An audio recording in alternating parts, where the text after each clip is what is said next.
Pronto, já iniciamos a gravação. Sejam todos muito bem-vindos. Nós hoje vamos concluir o estudo do procedimento do júri. Falamos na última aula sobre a primeira fase do procedimento do júri, aquela que vai desde o oferecimento da denúncia ou queixa até aquele momento em que o juiz para e tem diante de si aqueles 4 caminhos possíveis: pronúncia, impronúncia, desclassificação e absolvição sumária. Daqui a pouco eu vou revisar rapidinho cada uma das decisões. E no momento em que o juiz decide pela pronúncia, ele está ali a iniciar automaticamente a segunda fase. Segunda fase é essa que terminará, como nós vamos ver hoje, na sessão de julgamento lá dos jurados pelo conselho de sentença dos 7 jurados. Mas antes eu queria só, eu já avisei, já pedi isso várias vezes a vocês, mas eu queria voltar a pedir isso, e no final da aula, quando outros colegas chegarem, eu voltarei a pedir. Por gentileza, por favor, testem essa semana o acesso ao sistema Prova Fácil. Eu sei que eu sou repetitivo, correndo o risco de ser cansativo nisso, mas eu prefiro pecar pelo excesso. Então, semana que vem teremos a nossa prova. Na terça-feira, nós teremos a primeira chamada. Na quinta-feira, a segunda chamada. Lembrando que a primeira chamada e a segunda chamada serão pelo sistema Prova Fácil naquele horário regular da aula, digamos assim, de 9h30 às 11h10, tá certo? Nós ajustamos aqui por unanimidade que nós começaríamos a nossa aula às 9h10 para evitar aí o intervalo e adiantar um pouquinho a aula para concluirmos um pouquinho mais cedo. Mas a prova em si, como ela é feita pelo sistema da universidade, ela é ajustada e programada para o horário efetivo da aula, portanto, de 9h30 às 11h10. A gente vai ter esse ajuste aí a ser feito pelo próprio sistema. Então, entrem no sistema Prova Fácil, já enviei para vocês link, tutorial para ajudá-los. Muitos de vocês aqui já utilizaram esse sistema, se não todos, no semestre passado. É o mesmo sistema, ele é extremamente amigável. E aí, faz só um teste essa semana para evitar qualquer dificuldade disso. Então, na terça-feira, temos a nossa primeira chamada. Na quinta-feira, temos a segunda chamada, de forma que a gente só se reencontrará aqui na sala do MITS no dia 28. Semana que vem eu não vou abrir aqui a sala, compromisso de vocês com a prova. Nós apenas nos encontraremos no dia 28. E isso, Ailson, ou seja, a matéria da primeira prova, atos de comunicação e provas. Atos de comunicação e provas. Esta matéria que nós estamos vendo agora, procedimentos criminais, eu cobrarei de vocês só na AV2.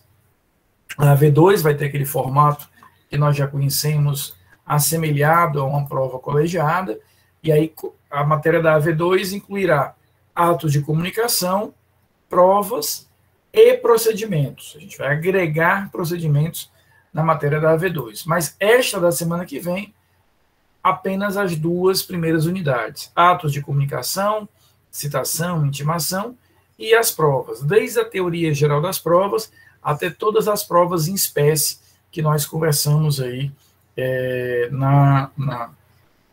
nas últimas aulas. Essa matéria de procedimentos, né, nós já falamos sobre o procedimento ordinário, procedimento sumário, procedimento sumaríssimo, e vimos a primeira fase do procedimento do júri, concluiremos o procedimento do júri na aula de hoje. Isso fica só para a AV2, tá bom? Então, em resumo, testem o acesso ao sistema Prova Fácil. Qualquer dificuldade, busquem o pessoal da coordenação, que está muito disponível lá para auxiliar vocês. Semana que vem, 9h30 da manhã da terça-feira, a prova já estará disponível para vocês. São 2 questões subjetivas e 10 itens de falso e verdadeiro. E com isso, na quinta-feira, a prova de segunda chamada, essa toda subjetiva. A prova de segunda chamada ela é toda aberta, ela não tem questões objetivas, então aproveitem a prova de primeira chamada, porque ela, de fato, tem um grau de dificuldade menor. E nos encontramos para fazer os comentários da prova no dia 28 de setembro, se Deus quiser. Tá bom? Queridos, hoje nós vamos, como eu disse agora há pouco, ver a segunda fase do júri. A segunda fase do júri ela é interessante porque as etapas, os atos de formação dessa segunda fase são bem mais simples, né, do que o que a gente viu na terça-feira. Por quê? Porque a segunda fase, na verdade, ela é nada além de uma preparação para o grande momento do procedimento do júri, que é o julgamento em si pelos jurados. Ou seja, nesta segunda fase, a gente está estruturando efetivamente a segunda fase apenas e tão somente para chegar, né, e realizar a sessão de julgamento. Essa sim seria o ápice desse momento. Mas só para a gente poder pegar o gancho da aula passada, fazer aqui a conexão com a aula passada. Nós vimos na terça-feira que a primeira fase se inicia lá, né, tem um oferecimento da denúncia da queixa, recebimento, realiza-se a citação, tenho a apresentação da resposta no prazo de 10 dias, depois eu tenho efetivamente a manifestação da acusação, aquilo que a gente vai trabalhar com algo parecido com a réplica, e chego na audiência de instrução e julgamento.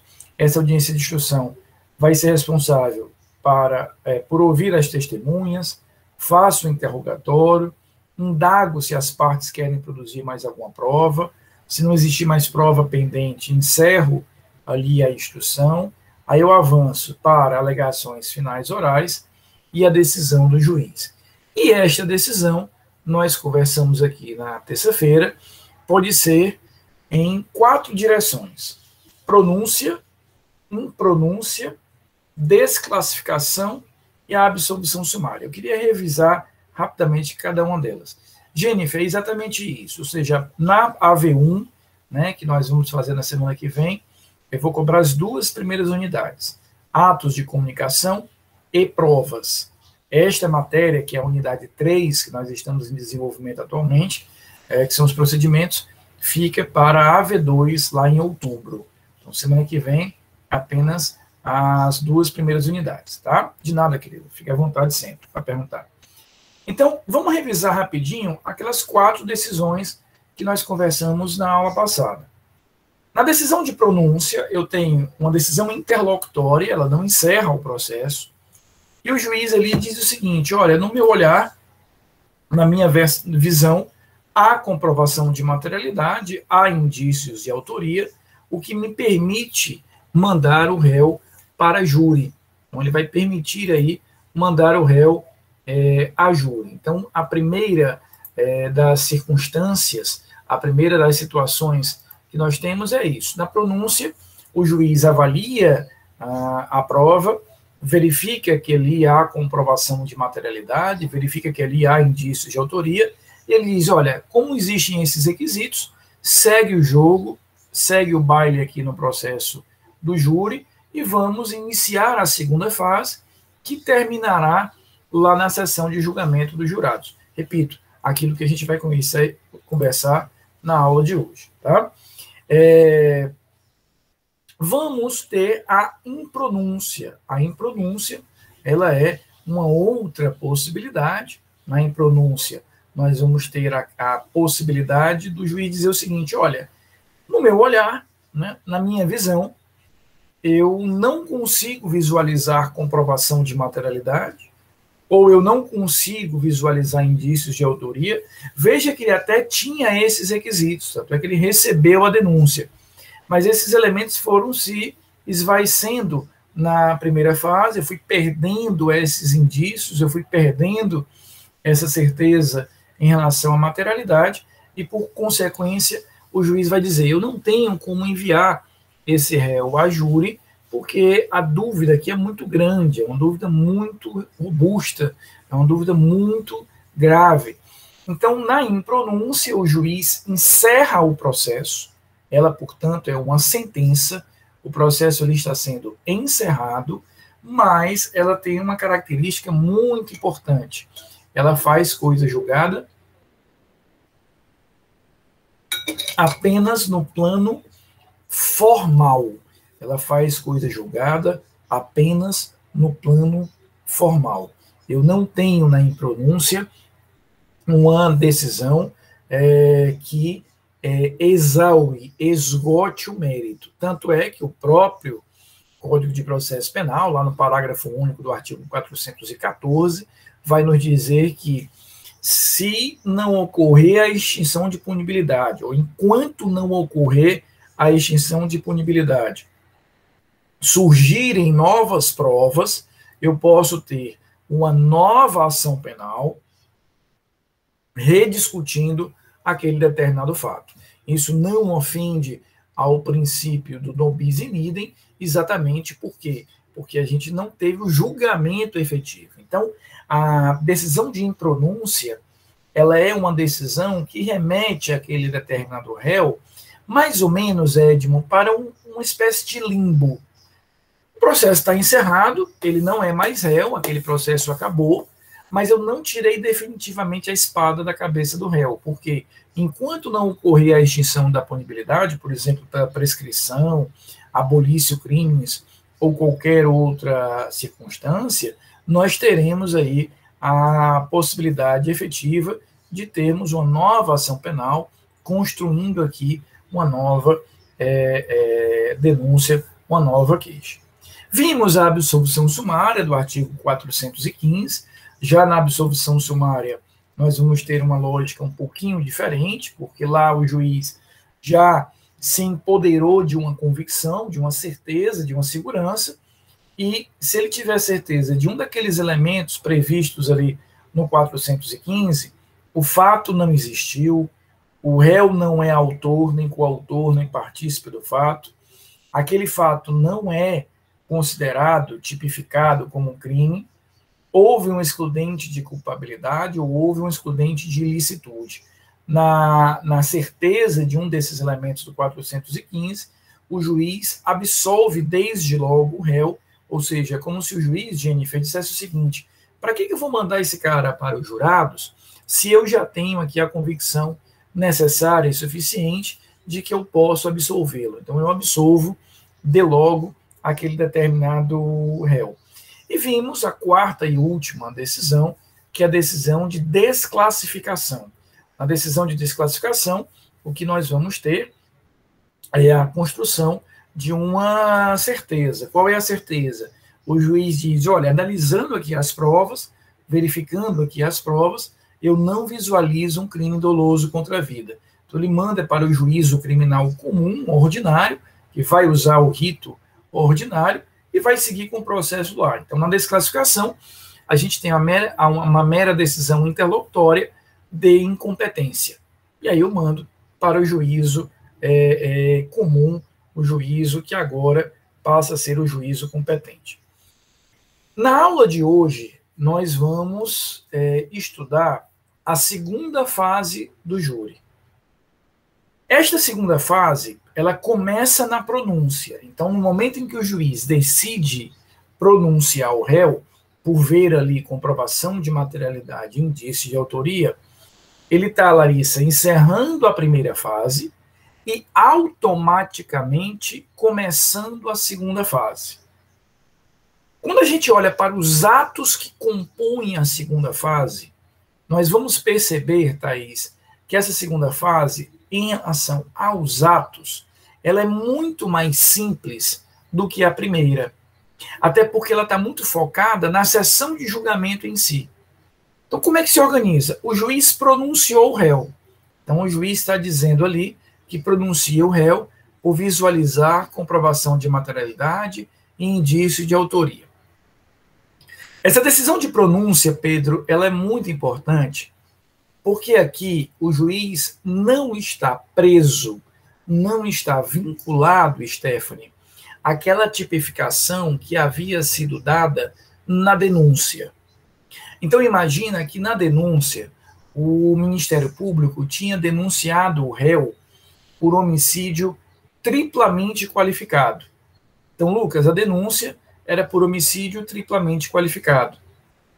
Quando o juiz vai pronunciar, Anne, ele olha para a prova, ele verifica a prova, e ele percebe que daquelas 3 qualificadoras, uma não tem nenhuma ressonância na prova.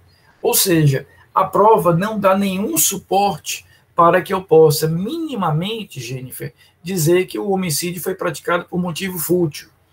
Ou a prova ela é completamente inconsistente para que eu diga que aquele homicídio foi praticado por um meio cruel. O juiz, na denúncia, poderá, vejam, retirar alguma dessas qualificadoras. Agora, ele retira a qualificadora quando ele percebe que ela não tem nenhuma sustentação na prova. Na dúvida, ele deixa lá e manda os jurados resolverem. Então, o que eu quero que vocês entendam é o seguinte: a pronúncia, ela determina que o réu será julgado pelos jurados. Mas eu não preciso seguir a tipificação da denúncia.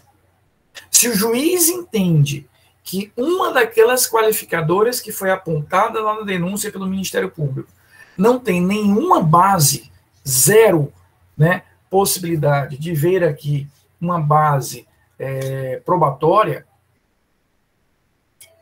ele pode a retirar sem nenhum problema. Ele retira aquilo ali, ele afasta aquilo ali, e ele, eventualmente, o réu tinha sido denunciado por homicídio triplamente qualificado, vai a júri por homicídio duplamente qualificado, ou se ele verificar que nenhuma das qualificadoras se sustenta, ele pode retirar todas.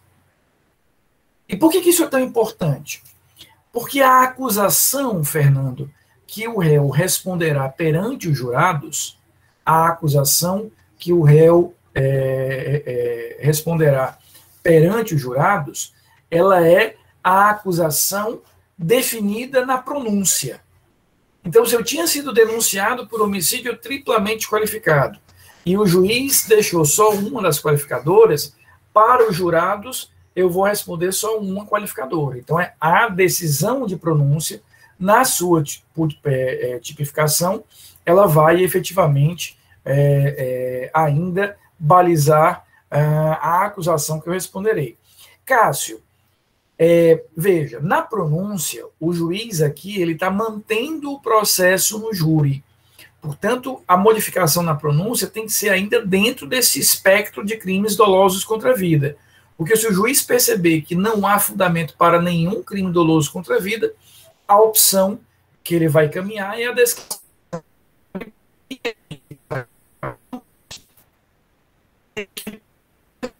Na órbita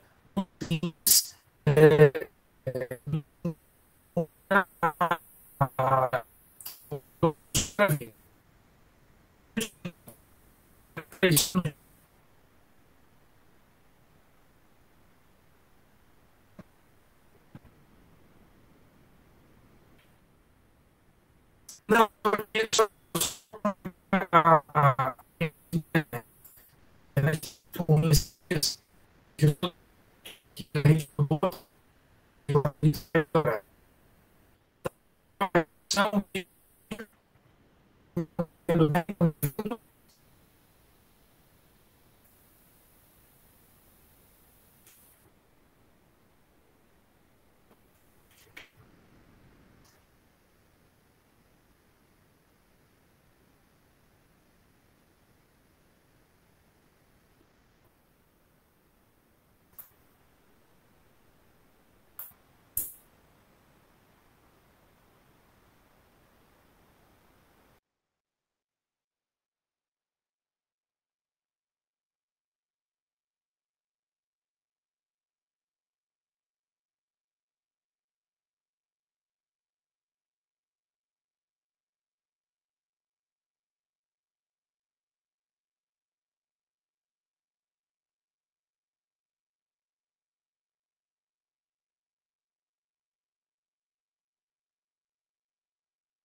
mil perdões, voltei. A internet essa semana está muito ruim aqui na minha casa, já liguei reclamando, vou ligar novamente, mas já restabeleci aqui por outro caminho. Tá? Mil perdões aí pela interrupção na aula, mas voltemos aqui ao nosso raciocínio, tá bom? Então, a decisão de pronúncia, ela é muito importante porque ela baliza, ela define qual é a tipificação que ele vai responder lá perante os jurados. Vamos fazer aqui um pequeno parênteses. Esta decisão de pronúncia, e nós estudaremos isso ainda esse semestre, ela é recorrível. Então, dela, tanto a acusação quanto a defesa podem recorrer. Então, se eu não estou satisfeito com aquela tipificação,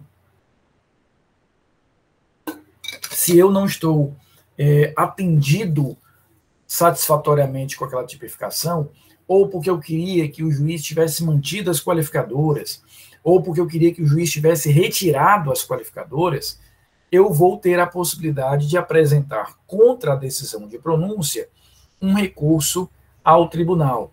Esse recurso se chama recurso em sentido estrito. Então, eu tenho como levar a matéria ao tribunal. E enquanto esse recurso não for julgado, não será possível fazer a sessão de julgamento pelos jurados. Por quê? Porque geraria uma insegurança muito grande. Porque a decisão de pronúncia, né, ela vincula a tipificação para o julgamento pelos jurados.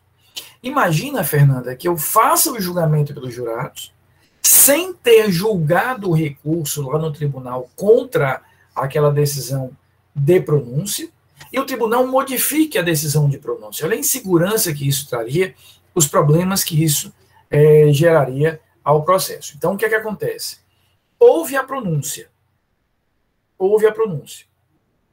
As partes recorreram ao tribunal.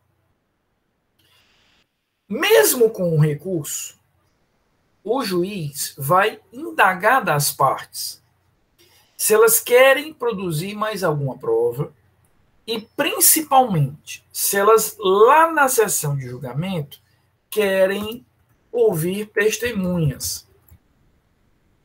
Por quê?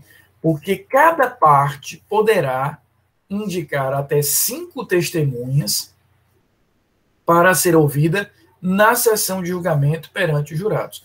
E essas 5 testemunhas, Lara, não necessariamente já tem que ter sido testemunhas ouvidas no processo. Então, só para lembrar, lá na primeira fase, a acusação e a defesa, a gente falou sobre isso na terça-feira, podem apresentar um rol de até 8 testemunhas. 8 testemunhas à acusação, 8 testemunhas à defesa. Aqui da segunda fase, e aí olhando para a sessão de julgamento pelos jurados, cada uma pode apresentar mais 5, que podem ser retiradas daquele rol de testemunhas já ouvidas na primeira fase, ou podem ser novas, não há problema nenhum. Então, houve a pronúncia. O juiz imediatamente vai intimar as partes para que as partes apresentem, se desejarem, esse rol de 5 testemunhas. Então, ele vai dizer, olha, acusação e defesa querem ouvir testemunha? Ele espera a manifestação da acusação e da defesa, eles terão um prazo comum de 5 dias para fazer isso. E, logo a seguir, o juiz faz os autos virem a ele conclusos. Para quê, Stephanie? Basicamente, para que o juiz saiba, verifique e perceba se aquela pronúncia ainda está pendente de recurso ou se o recurso já foi apresentado e julgado. Em outras palavras, qual é a sequência da segunda fase? Tenho a pronúncia, tenho uma manifestação das partes, e aí, no prazo de 5 dias, poderão requerer a oitiva de até 5 testemunhas. E depois disso, o que acontece? Os autos vão conclusos ao juiz. Para quê? Para que o juiz responda a seguinte pergunta: posso marcar a sessão de julgamento? E como é que o juiz decide e responde a essa pergunta? Basicamente, verificando: a pronúncia está pendente de recurso ou não? Se a pronúncia não tiver mais pendente de recurso, se ela tiver precluído, eu já marco a sessão de julgamento.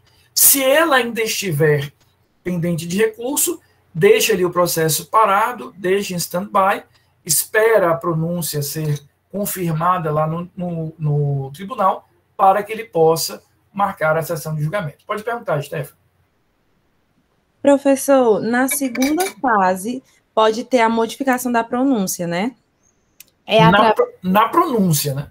Na pronúncia. Aí é através de recurso? De recurso, isso. Somente de recurso. Exatamente, ou seja, no momento que o juiz pronunciou, ele está dizendo ali, Stefano, o seguinte: olha, a minha visão sobre este caso é esta. Qualquer modificação agora na pronúncia virá de uma instância superior. A gente vai ver que tem um recurso para o Tribunal de Justiça ou para o Tribunal Regional Federal, que é o recurso em sentido estrito, e, eventualmente, preenchidas aquelas condições e requisitos da Constituição, um recurso especial e um recurso extraordinário. Mas ele próprio, na hora que ele pronuncia, ele está exaurindo ali o seu pronunciar sobre aquela determinada situação. Modificações, alterações virão em grau de recurso. Então, o que eu tenho? Pronúncia. Ouço as partes apenas para saber se elas querem ouvir testemunhas. E aí os autos vão ao juiz para que o juiz possa responder essa pergunta. E aí? Esse processo já está pronto para ser julgado pelos jurados? E como é que ele responde isso? Verificando se aquela pronúncia tem alguma pendência de recurso ou não. Até aqui vocês estão comigo? Posso avançar? Cássio, o recurso será, se eu estiver falando de um processo que corre da Justiça Estadual para o Tribunal de Justiça. Se eu estiver falando de um processo que corra na Justiça Federal, vai para o Tribunal Regional Federal. Se o juiz perceber que a pronúncia de fato precluiu, né? Eu não entendi a pergunta, Cássio. Tem o trâmite normal das ações. Se você quiser usar o microfone para explicar, fica até melhor, para poder não passar aqui pela sua dúvida.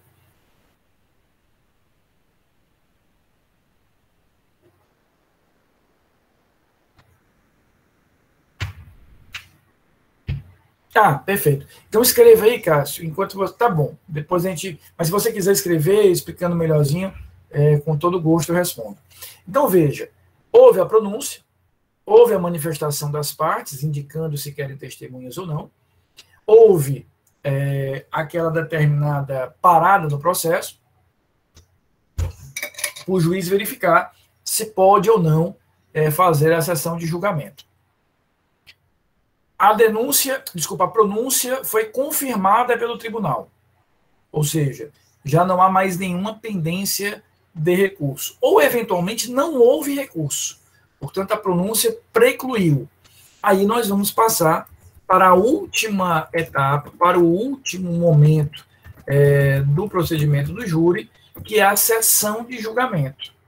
Então, a sessão de julgamento, aquilo que a gente assiste no fórum, né, quando a gente vê ali os jurados reunidos, né, a acusação e a defesa falando, é o último momento de todo esse processo. Ou seja, ele passou pela primeira fase, houve a pronúncia, houve a manifestação das partes sobre se querem ou não produzir mais alguma prova.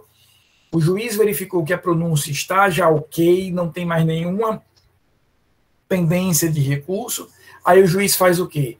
Encaminha para a sessão de julgamento. Então, é essa a dinâmica, esse é o processo completo. Primeira fase, pronúncia, aí a segunda fase, manifestação das partes, os autos vão concluídos ao juiz, estando tudo ok, o juiz marca a sessão de julgamento. Tá?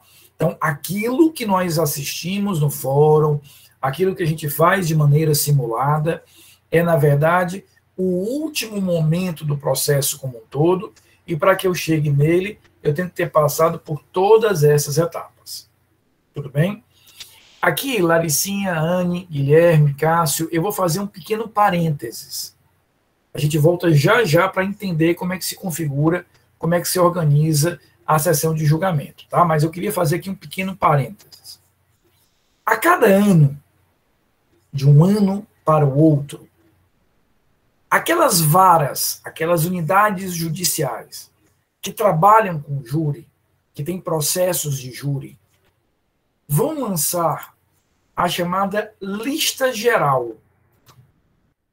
A lista geral é uma lista, literalmente, de nomes de pessoas que qualquer pessoa com mais de 18 anos e que não tenha nenhuma condenação criminal, ou seja, que tenha bons antecedentes, pode ali se habilitar para concorrer a ser jurado no ano seguinte. Veja que o artigo 425 do Código de Processo Penal diz o seguinte: anualmente serão alistados pelo presidente do Tribunal do Júri de 800 a 1.000 jurados nas comarcas com mais de 1 milhão de habitantes, no caso do Ceará, só a comarca de Fortaleza, de 300 a 700 nas comarcas com mais de 100 mil, e de 80 a 400 nas comarcas com população abaixo de 100 mil. É uma lista geral.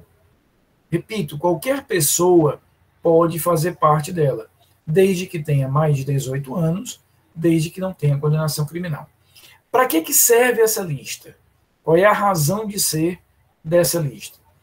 Desta lista, o juiz vai todo ano sortear 25 jurados titulares e 25 jurados reservas.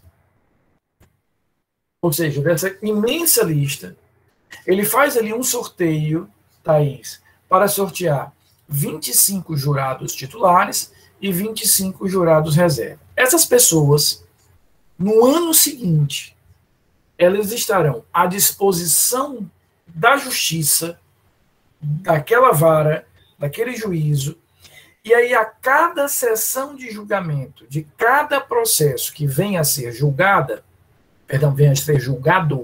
eu vou convocar esses 25 jurados titulares. Rafael, para que servem esses reservas? Imagina que durante aquele ano, Heloíse, um desses jurados mudou de cidade, um desses jurados ficou gravemente enfermo, um desses jurados morreu. Então, eu tenho 25 titulares. Imagina que com um deles aconteceu uma dessas circunstâncias. Para evitar que o juiz tenha que fazer uma nova lista geral para complementar aquela vaga que ficou aberta, ele já tinha, no ano anterior, sorteado aqueles 25 reservas que ficarão ali, caso eu precise complementar esse elenco dos titulares. Então, esses 25 jurados titulares, durante o ano seguinte, a cada sessão de julgamento que vai ser feita, eles vão comparecer, como a gente vai ver daqui a pouquinho, é desse universo de 25 que eu vou tirar os 7 jurados que efetivamente atuarão naquele determinado processo. Então, quando o juiz faz essa lista, ele não sabe que processos serão julgados no ano seguinte. Pode acontecer, Elzio, que o fato nem aconteceu ainda. O homicídio ainda vai ser realizado, tal. Então, aqui eu tenho uma conduta do juiz meramente administrativa, para que ele tenha ali aquelas 25 pessoas que estarão à disposição dele no ano seguinte, e aí, a cada sessão de julgamento, ele as convoca, e como a gente vai ver daqui a pouquinho, desses 25, eu vou sortear os 7 que aí sim, naquele processo, naquela determinada situação, julgarão aquele feito e julgarão aquele determinado réu. Tá? Então, o que nós temos é isso.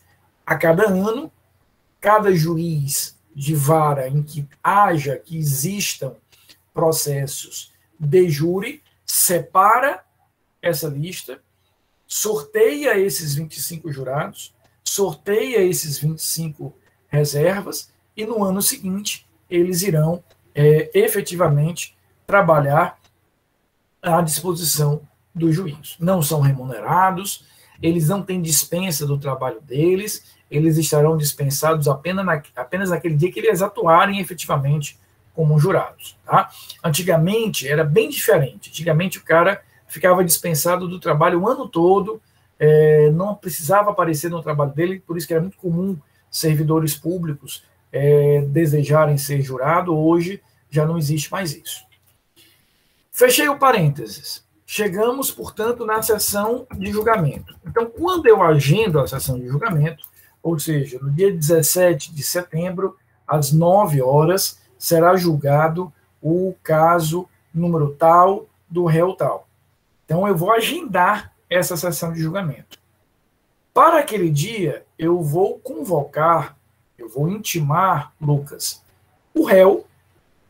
A presença do réu não é obrigatória. Já foi. Hoje ela já não é obrigatória. Tá? Ela é obrigatória a intimação. Tá? Então, eu vou intimar o réu, obviamente, o Ministério Público e a defesa, as testemunhas, aquelas que a acusação e a defesa indicaram logo depois da pronúncia, e os jurados. Eu convoco toda essa galera para naquele dia, amanhã, 17 de setembro, às 10 horas, estarem lá no fórum para fazer isso.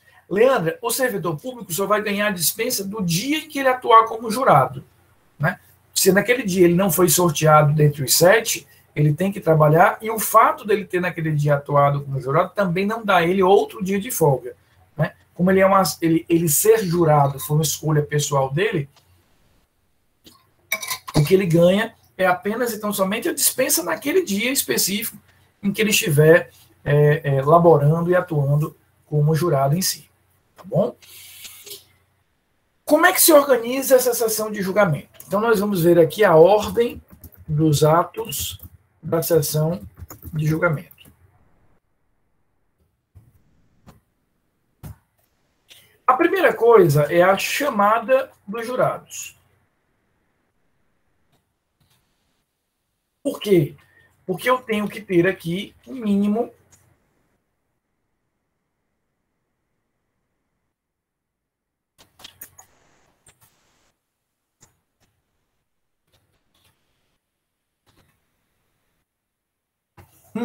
de 15 jurados. Então, a primeira coisa que eu faço é a chamada dos jurados. Depois que eu chamei os jurados, né, depois que eles estão ali presentes, aí eu vou fazer o sorteio dos jurados. E aqui acontece algo interessante. O que acontece aqui? Cada parte, quando eu digo em cada parte, eu estou falando em acusação e defesa. Cada parte tem o direito de recusar 3 jurados. Então, a acusação pode recusar 3 jurados e a defesa pode recusar 3 jurados sem explicar o porquê, Stephanie. Simplesmente porque ela não quer aquela pessoa. Rafael, o que levaria a isso? Ou eu quero um júri mais masculino, ou mais feminino, mais novo, mais velho. Eu não preciso explicar. Fora essas 3 recusas imotivadas, em que eu não explico porquê, eu ainda posso, Marcela, recusar também todo e qualquer jurado que eu considere suspeito ou impedido, utilizando-se das mesmas regras e lógicas para o juiz.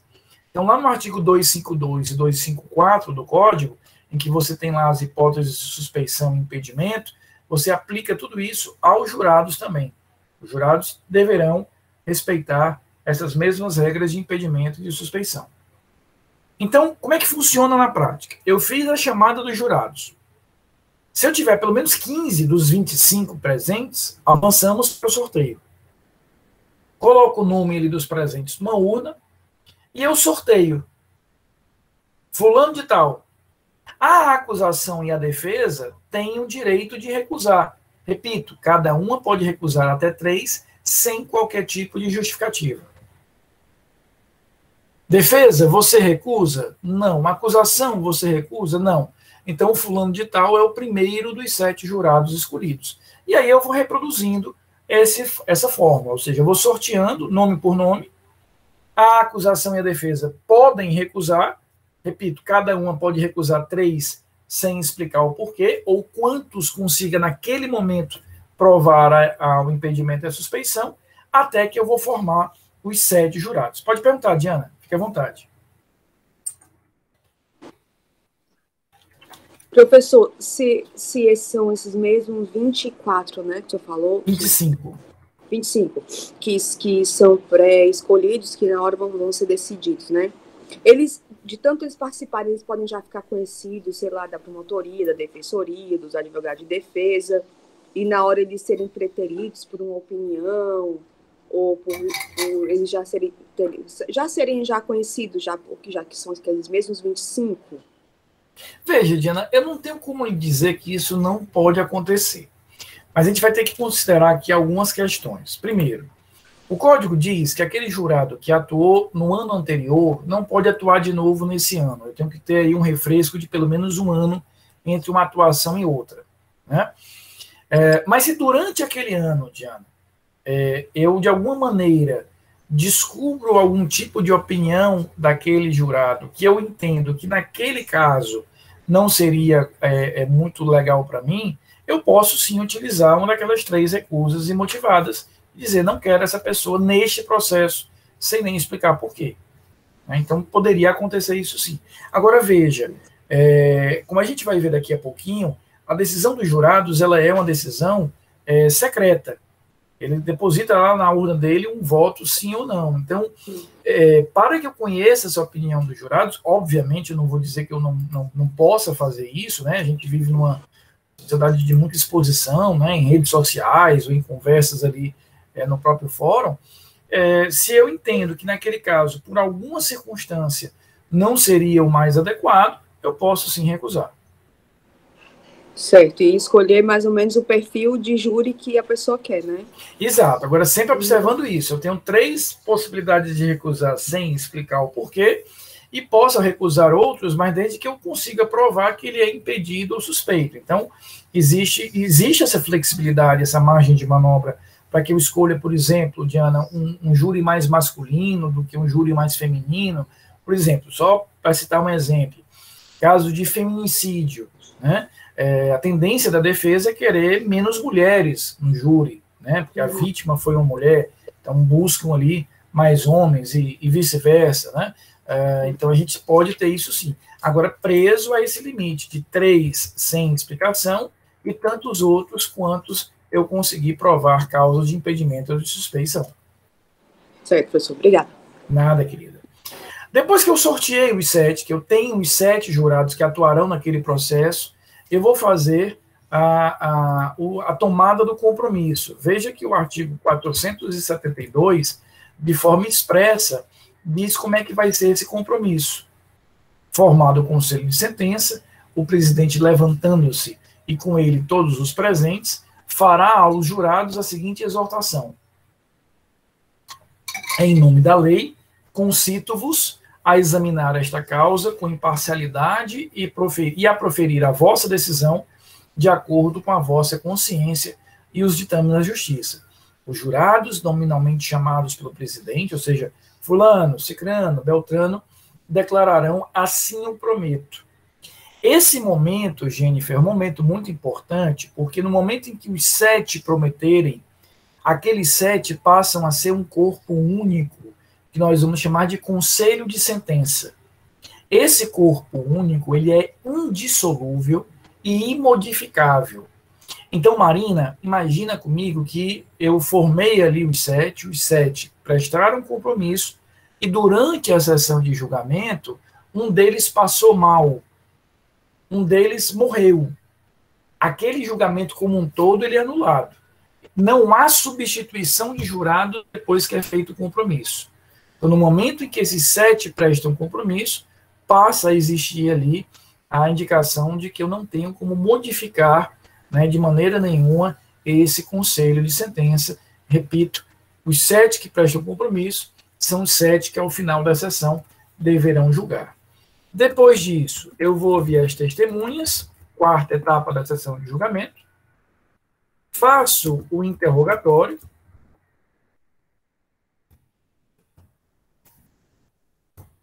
e aí eu chego, finalmente, nos debates orais. Aqui tem uma formulazinha. Se eu estiver julgando um réu, ou seja, se aquela sessão de julgamento é para julgar um réu, a acusação tem 1 hora e 30 minutos para falar, depois a defesa tem 1 hora e 30 minutos para falar, depois a acusação tem 1 hora e 1 hora. Vou explicar já isso melhor. Se eu estiver julgando mais de um réu, aí muda um pouquinho. Eu vou acrescentar 1 hora a cada uma dessas etapas. A acusação tem um prazo inicial para falar de 2 horas e meia, depois a defesa, 2 horas e meia, depois a acusação, réplica, 2 horas, e a defesa, tréplica, 2 horas. Então, ouvi as testemunhas, fiz o interrogatório, aí nós chegamos no momento mais interessante do júri, que é o momento dos debates, o momento em que a acusação vai falar, o momento que a defesa vai falar. Então, a gente precisa dessa oralidade no júri. Se naquela sessão de julgamento estiver julgando só um réu, a acusação pode falar por até 1 hora e meia, depois a defesa fala por 1 hora e meia, depois a acusação, se desejar, faz o que a gente chama de réplica, fala por mais 1 hora, e a defesa, se desejar, fala por mais 1 hora. Se por alguma circunstância, naquela sessão de julgamento, você estiver julgando mais de um réu, imagina que eu tenho ali 2 réus sendo julgados. Aí você vai ter o mesmo formato. A única diferença é que as partes podem falar mais. Então, elas vão falar por 2 horas e meia, depois mais 2 horas e meia, depois 2 horas de réplica, se a acusação quiser, depois de mais 2 horas de tréplica, se a defesa quiser. Depois desse período, Diana, Jennifer, Lucas, você não se lembra nem do nome da sua mãe, né? Eu fiz júris me lembro de um júri que eu fiz aqui no fórum, nesse esquema, 2 horas e meia, 2 horas e meia, depois 2 horas, depois 2 horas, que eu, quando terminou, eu estava tão exausto que eu deixei meu carro no fórum e fui para casa de táxi. No outro dia, eu fui buscar meu carro. Literalmente, cheguei em casa e meu pai disse, cara, cadê teu carro? Eu disse, pai, não sei. Não tenho a menor ideia. Está em algum lugar. Eu só quero dormir, né? Aí no dia seguinte, voltei para pegar o carro, porque é muito exaustivo, né? O júri ele é muito exaustivo. O júri é para mulheres e homens, gente grande mesmo. É uma coisa realmente que te exaure, te esgota. Terminados os debates orais, aí a gente chega no momento final, né, no momento mais importante, que é o momento do julgamento em si. Nesse momento, estarão ali presentes apenas os jurados, o Ministério, o promotor e o defensor, e o juiz, e algum servidor da justiça, e eles os jurados irão responder aos quesitos. Então, a decisão dos jurados, primeiro, ela é sigilosa. Eu não sei como é que aquele jurado decidiu. Ela é completamente sigilosa. E ela funciona através da resposta a esses quesitos. E é uma resposta simples, assim não. Cada jurado recebe uma cédula, escrita sim e escrita não, e o juiz vai fazendo as perguntas, vai fazendo esses quesitos. Veja, a primeira pergunta, o primeiro quesito é sobre a materialidade. As lesões causaram a morte da vítima? E aí cada jurado responde ali sim ou não. 4 sims ou 4 nãos ganham a história. Então imagina que o primeiro quesito, como o código está definindo aí no artigo 483, tem que ser sobre a materialidade. 4 jurados responderam sim. E quando eu digo 4, veja, os 7 responderam, né? Os 7 que depositaram ele seu voto na urna. O juiz vai pegar essa urna, vai abrindo voto por voto. O código diz que ele não deve ir além depois que ele encontrou os 4 votos. Não entendi, Rafael. Antigamente, o juiz abria todos os 7 votos. Então, se eu tivesse 7 votos sim ou 7 votos não, aí, Jennifer, eu não tinha mais sigilo, né? Eu sabia que todos tinham votado sim, todos tinham votado não. Então, hoje o código, Thaís, diz o seguinte: juiz, vá abrindo um por um. Quando o senhor encontrar 4, que é a maioria, o senhor já não precisa abrir mais votos. Então, eu estou aqui com a urna na minha frente. Abri o primeiro voto, sim. Abri o segundo, sim. Abri o terceiro, sim. Verifiquei o 4º voto, sim. Eu já nem vou olhar os outros 3, porque eu já tenho a maioria.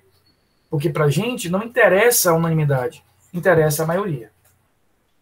Aí eu avanço, se eles tiverem respondido sim, ou seja, eles reconhecem a materialidade do fato, eu avanço para o segundo quesito. Esse diz respeito à autoria. As lesões foram causadas pelo réu, em outras palavras, o jurado vai dizer, foi o réu que matou? Mesma dinâmica, distribua as cédulas sim e não, cada jurado vota ali o que achar, colhe o depoimento, colhe os votos. Se eu tenho 4 votos dizendo sim, ele é o autor, aí eu avanço. Próximo quesito. O jurado, se o acusado deve ser absolvido. Inclusive, veja que o Código de Processo Penal diz o seguinte, olha o que ele diz aqui no parágrafo 2º deste mesmo artigo.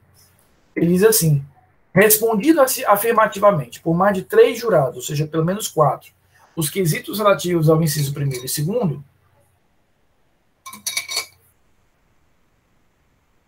do caput desse artigo, será formulado o quesito com a seguinte redação. O jurado absolve o réu? Mesma dinâmica. Então, imagina que nesse terceiro quesito, o juiz abre o primeiro voto, tem sim. Segundo voto, Cássio, sim. Terceiro voto, sim. 4º voto, Tiago, sim. Ou seja, por 4 votos, os jurados estão dizendo, absolvemos o réu. Ali acabou o júri, não tem mais o que fazer. Professor. O juiz vai só um minutinho, Diana, deixa eu só fechar aqui a ideia, eu já te ouço. Eu tenho ali os 4 votos sim, o juiz agora vai ser apenas aquele que faz a sentença dizendo, por maioria, os jurados absolveram. Esse quesito, Guilherme, precisa ser feito obrigatoriamente, independentemente da tese da defesa. Então, Fernanda, mesmo que a tese da defesa não seja de absolvição, imagina que a defesa está trabalhando com uma tese de desclassificação, ela só quer retirar uma qualificadora. A jurisprudência do STJ afirmou o entendimento de que eu tenho que indagar aos jurados se eles querem absolver, porque eles são soberanos, lembra da aula de terça-feira. Então, se a maioria que respondeu pela absolvição, está absolvido. Se a maioria respondeu pela não absolvição, aí eu continuo fazendo questionamentos para quê? Para verificar se eles vão reconhecer aquelas qualificadoras que estavam na pronúncia ou outras circunstâncias. Então, cada quesito, Cássio, a cada quesito eu distribuo aquela cédula sim ou não, o jurado responde, eu apuro os votos, e aí, se houver a necessidade de seguir para o próximo quesito, eu redistribuo aquelas cédulas e faço todo o procedimento de novo, de forma que eles vão respondendo a cada um desses quesitos. Tá? A resposta dos quesitos é que vai mostrar para o juiz qual é o veredito. Se ele está absolvido, o réu, ou se ele está condenado, e no caso da condenação, se eles estão reconhecendo alguma qualificadora ou não. E aí o juiz só faz quantificar isso. Tá? Diana, pode perguntar, querida. Desculpa não ter lhe ouvido naquela hora. Professor, só para me ajudar aqui a realizar, que eu estou aqui imaginando, Júlio. Aí, quando ele vai abrindo cada quesito, ele vai dizendo o nome do jurado? Não. Eu nunca vou saber como é que aquele jurado votou, porque um dos princípios constitucionais é o sigilo das votações. É por isso que vai dentro de uma urna apenas o sim ou não. Eu não sei quem votou como, e é por isso que ele para quando ele tiver o 4 sim e o 4 não. para evitar apurar os 7 e chegar à conclusão que tem 7 sims ali. Certo, então ele só pega e ele não... nem assim, jurado número 1, jurado número 2... Não, porque não interessa. O que interessa é que naquela urna tem 7 votos, e daqueles 7 ele vai apurar para ver o que ganhou a maioria. Ele até pode, Diana, apurar os 7, mas imagina, ele tirou o primeiro, foi sim. Tirou o segundo, foi sim. Tirou o terceiro, foi sim. Aí quando ele olhou o quarto, é um não. O quinto, não. O sexto, não. Ele está com 3 nãos e 3 sims. Aí ele vai apurar o 7º para desempatar. Mas na hora que ele encontrar ali 4 votos sim, 4 votos não, ele já não olha mais os outros. Ele já resolveu ali a vida dele por maioria. Joia. Tá bom. Tá bom? Obrigada. E aí, com isso, repito, com a decisão aí dos jurados, aí nós temos essa situação. Cássio, no modelo brasileiro, isso é vedado, ou seja, um dos pilares do júri é a incomunicabilidade. Eles não podem, entre eles, conversar. Então, eu não posso ter esse diálogo dos jurados em relação ao caso em si. E se eu tiver e isso ficar comprovado, isso causa a nulidade do julgamento. É muito diferente do modelo norte-americano, porque no modelo norte-americano nós temos aí a possibilidade de conversa, inclusive há vários filmes que tratam do tema. Existe um filme muito interessante chamado 12 Homens e uma Sentença, que mostra muito bem essa dinâmica, né? Tem um outro filme baseado num livro do John Grisham, que é O Júri, né? Então nós temos aí essa possibilidade, né?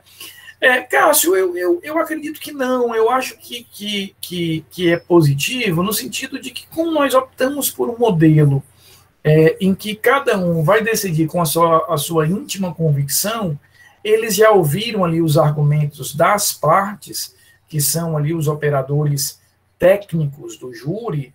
Então, me parece que se eu permitisse, né, dentro do nosso modelo, uma interação entre os jurados, isso poderia fazer com que, até por uma afinidade momentânea que eu causo ali entre aquelas pessoas, eu tivesse ali uma apreciação menos pessoal. Porque o que busca o júri em relação a isso é garantir que aquela decisão seja uma decisão sua, conforme o seu acervo específico, o seu acervo próprio de valores, de justiça e etc. Então, assim, não vejo com algo tão negativo, porque aqueles jurados ouviram ali longamente os arrazoados, os argumentos das partes e dos operadores mais técnicos. Então, não vejo isso como negativo. Mas veja, são culturas distintas, né? A cultura norte-americana, nesse sentido, é distinta. Então, no nosso modelo, eles tanto ficam incomunicáveis. Claro que quando eu estou falando aqui incomunicável, eu estou me referindo a falar do processo, né? Não tem problema ele falar de futebol, falar que está quente, que está frio, tal. Esse aí não é problema. A incomunicabilidade aqui diz respeito, está focada na incomunicabilidade do fato, né? Eu não quero que de alguma maneira, interfira na opinião, na decisão, na aferição do outro. Né? E aí eu volto àquela pergunta da Diana, que isso é importante que fique bem definido aqui na nossa aula e na nossa cabeça. Eu sequer vou saber como é que aquele determinado jurado decidiu. Eu não tenho como decidir, como saber como é que ele fez aquela decisão. Ele vai decidir através desses votos secretos postos numa urna, e eu não tenho sequer ciência de como é que você votou. Exatamente para que eu possa garantir, dentro dessa realidade, o maior grau de isenção possível. Dúvidas sobre esse procedimento? Né? Dúvidas sobre tudo isso? Então, queridos, uma boa prova para vocês na semana que vem. Mais uma vez, eu peço a todos, testem essa semana um acesso ao sistema Prova Fácil, para que nós não tenhamos problema na semana que vem. Eu vou estar atento ao nosso grupo de WhatsApp. A prova estará liberada a partir das 9h30 da terça-feira para a primeira chamada. procurem fazer logo a primeira chamada, tá certo? A segunda chamada ela é mais difícil. E aí nós nos encontramos na outra semana, dia 28, para comentarmos a prova. Tá bom? Pode perguntar, Guilherme, fique à vontade. Professor, você poderia explicar de novo esse negócio dos prazos de 1 hora e meia, 1 hora e meia, 1 hora, 1 hora? Posso, claro. Se eu estiver naquela sessão de julgamento, Guilherme, se eu estiver julgando um único réu, a acusação vai ter até 1 hora e meia para falar, depois a defesa fala por 1 hora e meia, depois a acusação pode falar por mais 1 hora, depois a defesa pode falar por mais 1 hora. Se naquela sessão de julgamento, eu estou julgando, por exemplo, 2 réus daquele processo, no caso de coautoria, eu estou julgando 2 réus, aí a acusação terá 2 horas e meia, a defesa terá 2 horas e meia, depois a acusação tem a réplica de 2 horas e a defesa tem a tréplica de 2 horas. Então é uma sequência, 1 hora e meia, 1 hora e meia, 1 hora e 1 hora para um réu, mais de um réu você agrega 1 hora a cada um desses momentos aí, que é o momento que as partes vão se digladiar, vão exercer ali de forma mais contundente o contraditório. Quando tem mais de um réu, Bianca, é pesado, e aí pode acontecer, Bianca, também do juiz optar, e aí é uma decisão do juiz, imagina que eu tenha 5, 6, 8 réus no mesmo processo, aí ele pode desmembrar e fazer várias sessões de julgamento, é um processo só, mas aí para evitar que fique muito conturbado, né, ele pode dividir ali em várias sessões de julgamento. Mais alguma dúvida, queridos? Um ótimo resto de semana para vocês. Eu já passei por isso também, Bianca. É pesado. É para gente grande, né? Seu pai sabe disso. Um ótimo final de semana para vocês, boa semana de provas, e a gente se encontra logo depois da semana de provas, tá bom? Um beijo grande a todos.